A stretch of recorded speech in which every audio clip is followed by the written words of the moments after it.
Assalamualaikum warahmatullahi wabarakatuh. Kami dari kelompok 4 akan mempresentasikan hasil diskusi kelompok kami, yaitu pada bab 5 yang berjudul Pendekatan Regulatoris untuk Perumusan Teori Akuntansi. Sebelum melanjutkan ke pembahasan materi, perkenalkan terlebih dahulu anggota kelompok kami, yang terdiri dari pertama yaitu Desi Fauziah, yang kedua Ahmad Nasiruddin, dan yang terakhir Hasnawati Nur Afifah. Untuk membahas mengenai pendekatan regulatoris untuk perumusan teori akuntansi, hal pertama yang harus kita ketahui ialah mengenai hakikat standar akuntansi. Standar secara umum dapat diterima sebagai aturan baku yang didukung oleh sanksi-sanksi untuk setiap ketidakpatuhan. Standar akuntansi biasanya terdiri dari 3 bagian. Yang pertama yaitu deskripsi masalah yang harus dipecahkan. Yang kedua, diskusi dengan pertimbangan yang sehat atau cara-cara untuk menyelesaikan masalah. Yang ketiga, sejalan dengan keputusan atau teori yang ada. Kemudian terdapat beberapa alasan mengapa sih standar akuntansi itu perlu untuk dibuat. Di sini terdapat beberapa alasan. Yang pertama, yaitu karena standar memberikan informasi mengenai posisi keuangan kinerja dan penyelenggaraan sebuah perusahaan kepada para pengguna informasi akuntansi. Alasan kedua, yaitu karena standar memberikan pedoman dan aturan tindakan bagi para akuntan publik yang memungkinkan mereka untuk menerapkan kehati-hatian dan kebebasan dalam menjual keahlian. Alasan yang ketiga yaitu karena standar memberikan database kepada pemerintah mengenai berbagai variabel yang dianggap sangat penting dalam pelaksanaan perpajakan, regulasi perusahaan, perencanaan, dan regulasi ekonomi. Alasan yang keempat yaitu karena standar menumbuhkan minat dalam prinsip-prinsip dan teori-teori bagi mereka yang memiliki perhatian dalam disiplin ilmu akuntansi. Selanjutnya, tujuan penetapan standar. Nah, dalam menetapkan standar akuntansi, biasanya hal tersebut memberikan keuntungan ataupun kerugian bagi beberapa pihak. Nah, untuk mengetahui tujuan penetapan standar akuntansi tersebut, bisa dilihat dari 3 pendekatan. Yang pertama yaitu pendekatan ketepatan penyajian. Pendekatan ini mendukung pelaporan secara netral dan pencarian ketepatan penyajian melalui proses penetapan standar. Pendekatan yang kedua yaitu pendekatan konsekuensi ekonomi. Pendekatan ini mendukung pengadopsian standar yang akan memberikan konsekuensi ekonomi yang baik daripada konsekuensi ekonomi yang buruk. Dengan pendekatan ini, standar yang diberlakukan adalah standar yang memiliki dampak positif atau paling tidak non-negatif bagi kesejahteraan sosial. Pendekatan yang ketiga yaitu pendekatan kritikal interpretatif.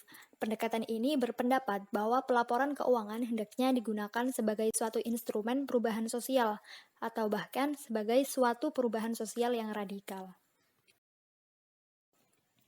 Selanjutnya, pembahasan mengenai entitas-entitas yang berkepentingan dengan standar akuntansi. Di sini telah dipaparkan terdapat 6 entitas yang kiranya memiliki kepentingan terhadap standar akuntansi tersebut. Nah, di antara entitas-entitas tersebut, yang pertama ialah individual dan kantor akuntan publik.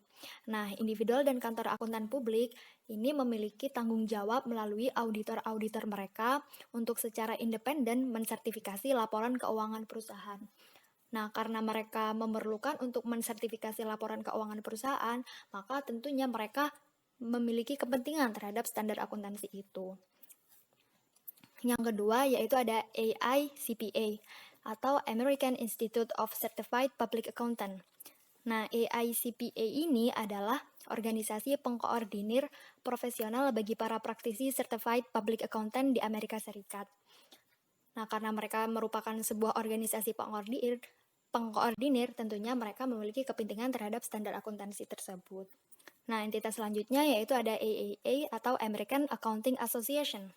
Nah, AAA ini adalah sebuah organisasi para akademisi akuntansi dan setiap individu yang tertarik dalam peningkatan praktik dan teori akuntansi. Tentunya karena mereka adalah sebuah organisasi akademisi akuntansi, maka mereka memiliki kepentingan terhadap standar akuntansi itu. Nah, entitas selanjutnya yaitu ada FASB atau Financial Accounting Standards Board. FASB ini adalah badan independen yang berwenang dan ditugaskan untuk menetapkan dan meningkatkan standar pelaporan, dan akuntansi keuangan, yaitu standar-standar yang berhubungan dengan pencatatan informasi yang bermakna mengenai peristiwa-peristiwa dan transaksi-transaksi ekonomi. Entitas yang selanjutnya yaitu SEC. SEC atau disebut Securities and Exchange Commission. Nah, SEC ini adalah badan yang bertanggung jawab untuk menyelenggarakan administrasi berbagai hukum yang dimaksudkan untuk mengatur sekuritas dan untuk memastikan ketepatan dari pelaporan keuangan. Entitas yang terakhir yaitu para pengguna laporan keuangan. Nah, pada para pengguna pelaporan keuangan ini dibedakan menjadi dua jenis. Yang pertama ada pengguna langsung dan yang kedua ada pengguna tidak langsung. Di antara pengguna langsung itu terdiri dari pemilik perusahaan dan pemegang saham, kreditor, manajemen perusahaan, otoritas perpajakan, pekerja, dan para pelanggan. Dan di antara pengguna tidak langsung yaitu terdapat analisis dan penasihat keuangan, bursa saham, pengacara, pihak yang berwenang, asosiasi perdagangan, dan serikat pekerja. Selanjutnya, siapa yang berwenang menetapkan standar? Teori tentang regulasi. Yang pertama, teori-teori kepentingan publik. Berpendapat bahwa regulasi diberikan sebagai suatu jawaban atas permintaan publik akan perbaikan dari harga-harga pasar yang tidak efisien dan tidak adil. Yang kedua, ada kelompok yang berkepentingan. Berpendapat bahwa regulasi diberikan sebagai jawaban atas permintaan dari kelompok dengan kepentingan khusus, dengan maksud untuk memaksimalkan laba dari para anggotanya. Haruskah kita mengatur akuntansi? Nah, ini masih terjadi perdebatan mengenai apakah akuntansi harus diatur atau tidak. Yang pertama, mendukung opini pasar yang tidak diregulasi. Perusahaan mempunyai insentif untuk memberikan laporan secara sukarela karena kalau tidak, dapat diartikan sebagai berita buruk. Yang kedua, mendukung pasar yang diregulasi, menggunakan argumentasi kepentingan publik dan kebutuhan untuk mencapai sasaran sosial yang diinginkan, antara lain kewajaran dari pelaporan informasi yang simetris dan perlindungan para investor. Selanjutnya yaitu ada pendekatan pasar bebas. Informasi akuntansi adalah sebuah barang ekonomi sama seperti barang atau jasa lainnya. Oleh karena itu, ia menjadi subjek atas kekuatan permintaan dan kekuatan pasok. Hasilnya adalah jumlah optimal dari jumlah yang diungkapkan pada harga yang optimal. Oleh karenanya, pasar dinyatakan sebagai suatu mekanisme yang ideal untuk menentukan jenis-jenis informasi yang harus diungkapkan, penerima dari informasi, dan standar akuntansi yang mengatur pembuatan informasi semacam itu. Kemudian ada regulasi standar akuntansi di sektor. Kepentingan publik dalam akuntansi akan terpenuhi dengan baik jika pembuatan standar diserahkan kepada sektor swasta. Di Amerika, pembuatan standar swasta melibatkan Komite on Accounting Procedures dan Financial Accounting Standard Board, mengingat FASB saat ini adalah badan penyusun standar yang ada di sektor swasta, maka akan digunakan untuk menggambarkan keunggulan dan kelemahan dari standar akuntansi yang diatur oleh sektor swasta. Selanjutnya, regulasi standar akuntansi di sektor publik. Agar regulasi berjalan efektif, maka regulasi harus berasal dari prinsip umum tertentu. Elliot dan Schwartz menyatakan: 1. Regulasi tidak boleh melanggar hak asasi dan undang-undang dasar.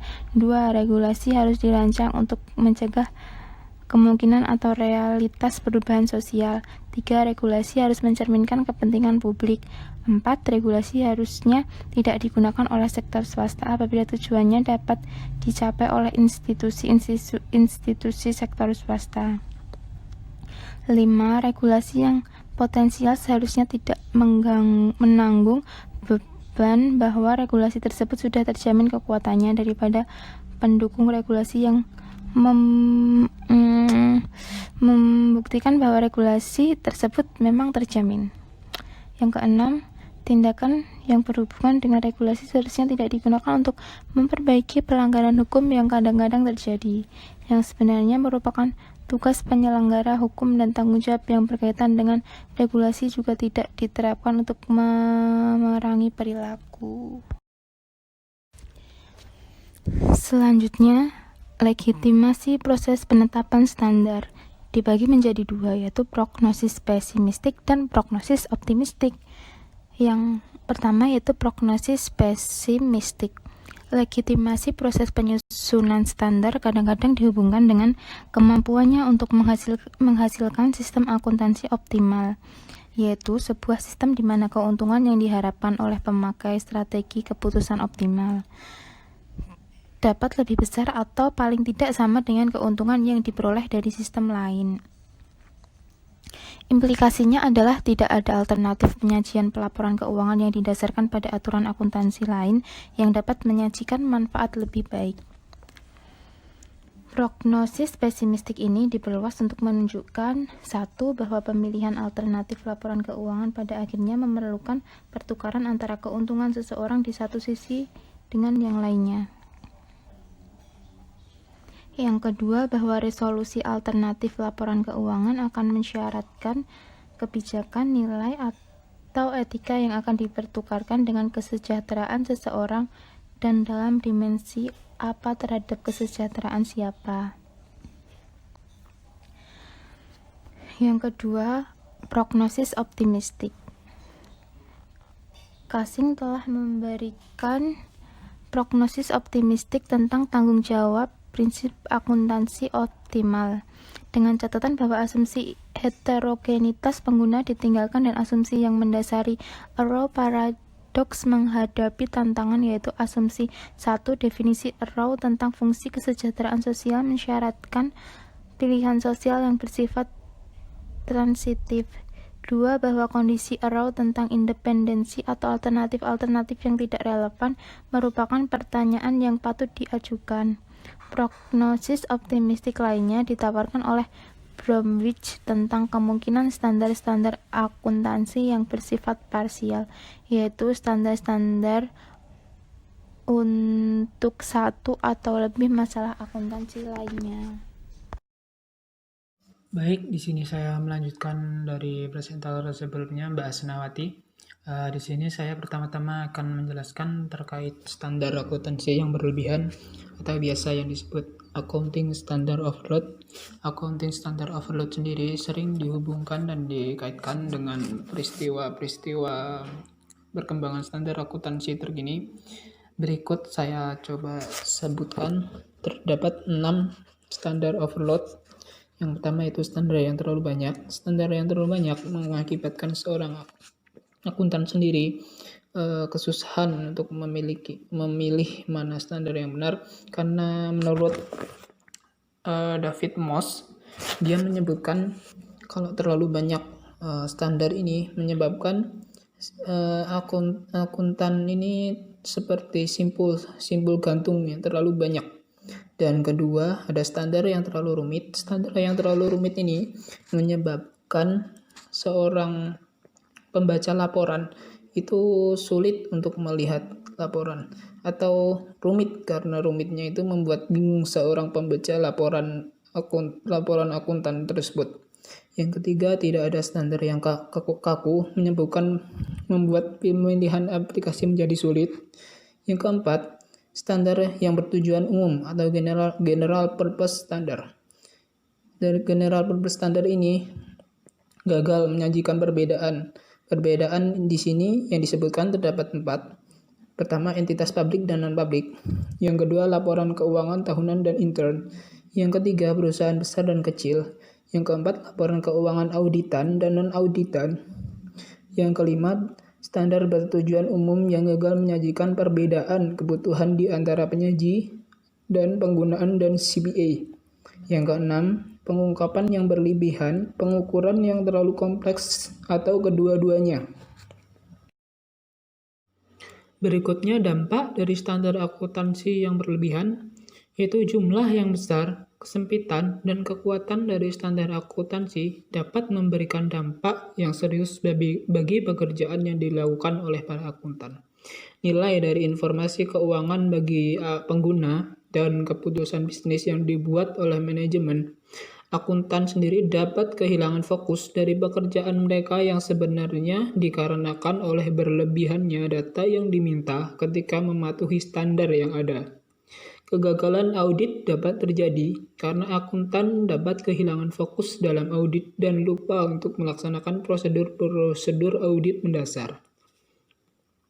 Penerbitan regulasi-regulasi akuntansi yang rumit dapat mengarah kepada ketidakpatuhan dunia bisnis atas regulasi tersebut, yang dilakukan tahu sama tahu dengan para CPA. Praktisi yang mencoba menerangi hal ini nyatanya malah terjepit di antara tuntutan dari standar profesionalitas dan ketidakpuasan dari klien-klien bisnis kecil yang menanggung beban akibat standar tersebut. Situasi ini tidak diragukan lagi, akan memberikan implikasi yang serius dalam tanggung jawab legal, rusaknya etika profesional, hingga dukungan masyarakat dan saling ketidakcocokan yang terjadi dalam profesi akuntansi.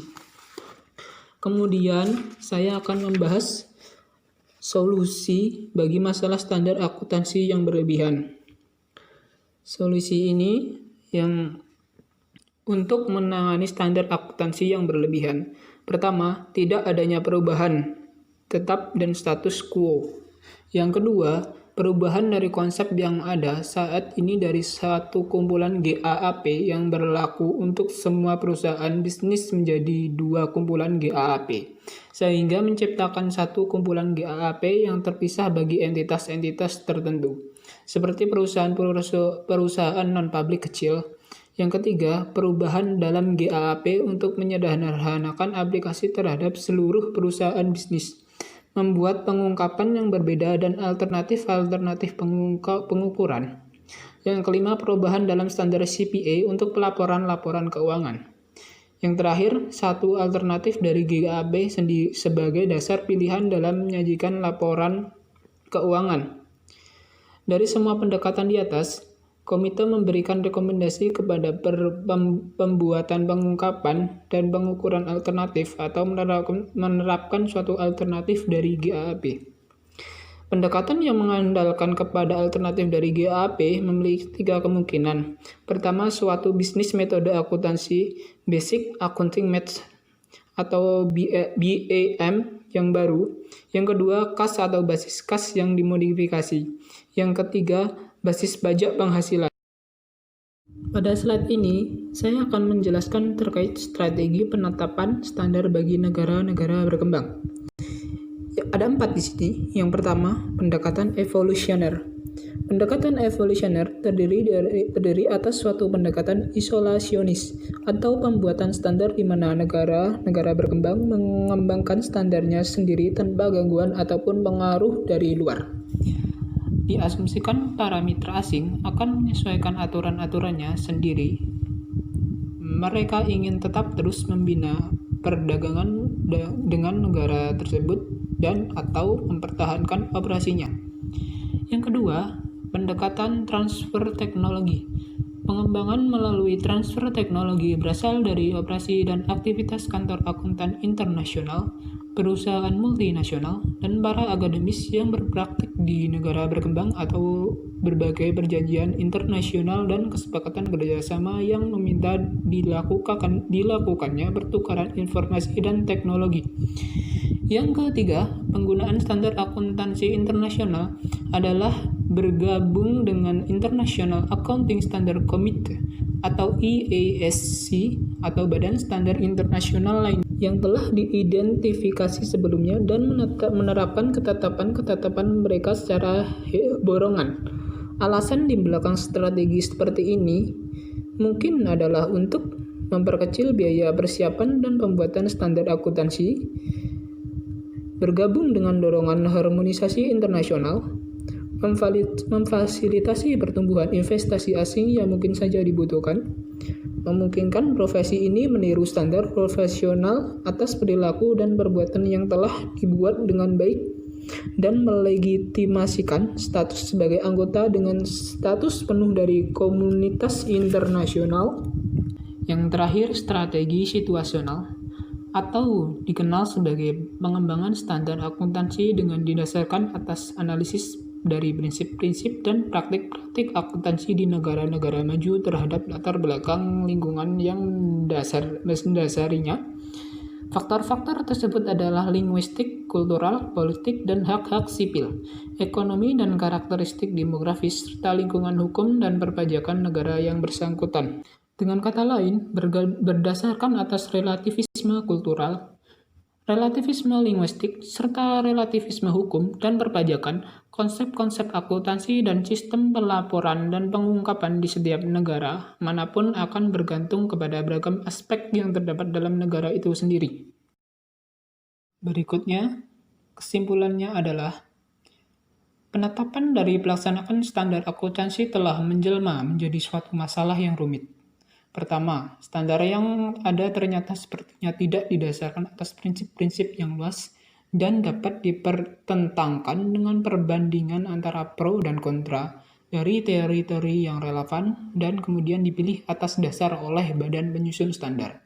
Kedua, terdapat konflik kepentingan dan kebutuhan yang pasti di antara entitas-entitas yang berkepentingan dengan prinsip-prinsip akuntansi. Ketiga, pengembangan prinsip-prinsip akuntansi benar-benar menjadi suatu kekacauan. Pertama, didominasi oleh manajemen, kemudian diatur oleh profesi, dan akhirnya menjadi suatu pelaksanaan politik yang nyata. Keempat, setiap bentuk pembuatan standar dalam pasar bebas, sektor swasta, atau sektor publik menjadi keunggulan, dan kelemahannya masing-masing tidak terdapat konseptual yang jelas, atau adanya pemenang di sini. Yang terakhir, kelima, masalah standar akuntansi yang berlebihan membutuhkan solusi untuk memperbaikinya. Demikian presentasi dari kelompok kami, kelompok 4. Dari kami pamit undur diri, banyak salah apabila kami dalam menyampaikan. Saya dan rekan-rekan saya mohon maaf. Saya tutup di sini. Semoga teman-teman bisa mendapatkan ilmu dari presentasi yang saya dan rekan-rekan saya sampaikan. Saya tutup di sini. Waalaikumsalam warahmatullahi wabarakatuh.